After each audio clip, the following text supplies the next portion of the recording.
As India bravely battles a furious second coronavirus wave, it is facing another challenge in the form of mucormycosis.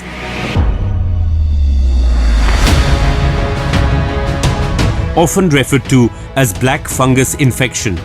Though it is not caused by the novel coronavirus per se, the infection is increasingly occurring amongst those who have recovered or in the process of recovering from the COVID-19 disease.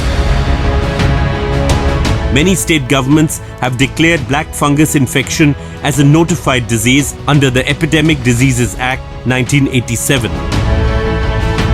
To stop mucormycosis, we need to control COVID infections because black fungus occurs as a secondary infection in COVID-19 patients. The strategy to contain the spread of coronavirus by the Government of India is both holistic and targeted. It is also a dynamic process which includes change of direction and interventions at short notice.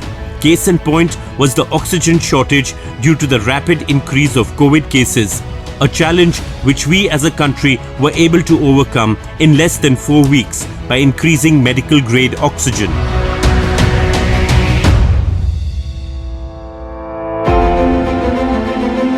In this episode of Science for a Self-Reliant India, we take an in-depth look at the black fungus infection, its underlying causes and line of treatment.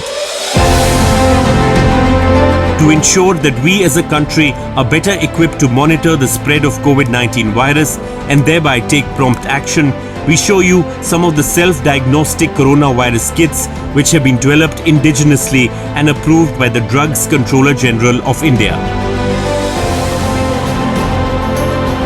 We see how the Government of India is working to enhance Covaxin to record levels within the next few days by transfer technology agreements with Bharat Biotech to public sector undertakings. And importantly, in this episode, we bring you a step-by-step guide on how to register yourself and others on the CoWIN app for COVID-19 vaccination, as it is imperative for each one of us to get vaccinated.